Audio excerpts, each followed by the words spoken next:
ई आकाशवाणी गोरखपुर है। अब रउआ सभे प्रमोद कुमार सिंह से समाचार सुनी। मुख्यमंत्री योगी आदित्यनाथ आज गाजीपुर में बाढ़ प्रभावित इलाकन के दौरा कइके हालत के जायजा लेहलें। वहां के लोगिन के राहत क सामान बटली। एह मौका पर संवाददाता लोगिन के संबोधित करत वहां के कहली कि सरकार बाढ़ी प्रभावित लोगन के साथे खड़ा हौ। वहां के कहली कि एह बरिस प्रदेश में कम बरखा भइल हवे, बकिर मध्य प्रदेश और राजस्थान से बेसी पानी छोड़ले के नाते एहवा बाढ़ के हालत पैदा हो गई।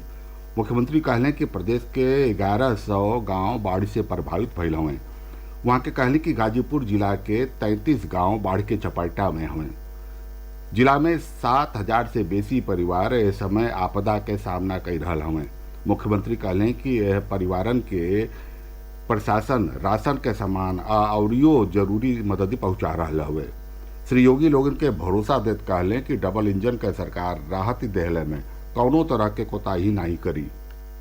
ये आपदा है। आपदा के संकट के समय सरकार आप सबके साथ में खड़ी है और मैं आप सबको इस बात के लिए आश्वस्त करता हूं कि सरकार बाढ़ से बचाव के लिए जनता जनार्दन के साथ खड़ी होकर के युद्ध स्तर पर जितनी भी सहायता हो पाएगी हर स्तर पर सरकार उसकी सहायता करेगी। साथ ही साथ हमने ये भी व्यवस्था की है कि सूखे के कारण किसानों को जो नुकसान हो रहा है, हमारा प्रयास है कि अभी दलहन तिलहन आदि बोने का समय है। सब्जी आदि के बीज ये हम सभी लघु सीमांत और अन्य प्रभावित किसानों को उपलब्ध करवा रहे हैं। कल ही उत्तर प्रदेश के कैबिनेट ने 2000 कुंटल तोरई के बीज मुफ्त में किसानों को उपलब्ध करवाने की व्यवस्था प्रदेश के अंदर की है। ऐसे ही मैंने दलहन और तिलहन से जुड़े हुए सब्जी के बीजों को उपलब्ध करवाने के लिए कृषि विभाग को, उद्यान विभाग को पहले निर्देशित किया है और मैं आप सबको आश्वस्त करता हूं कि डबल इंजन की सरकार आपको राहत देने में किसी भी प्रकार से कोई कोताही नहीं बरतेगी और संकट के समय में आपके साथ हर स्तर पर खड़ी होकर के आपको सहायता प्रदान करेगी।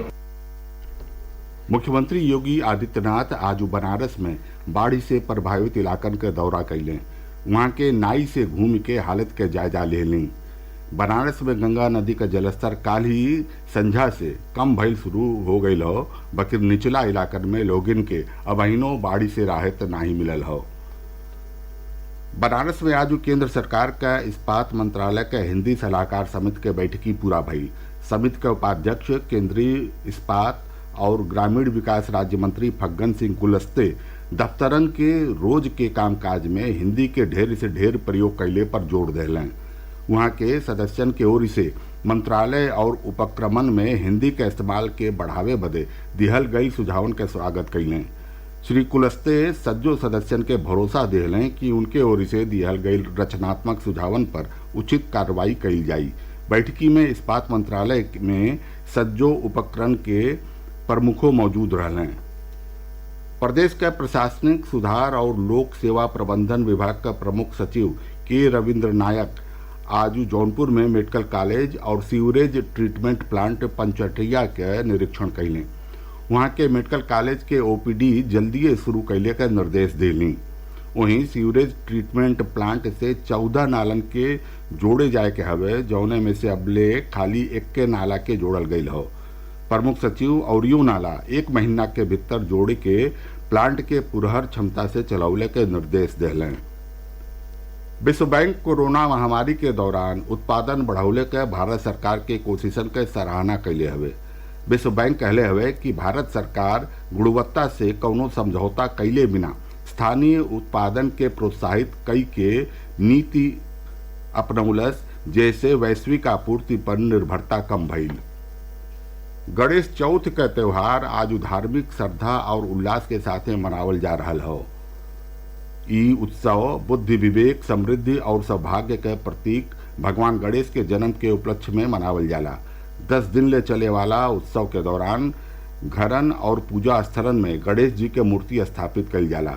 प्रदेश के तमाम जगहिन पर लोग भगवान गणेश के मूर्ति स्थापित कई के पूजा अर्चना कई रहल हवें।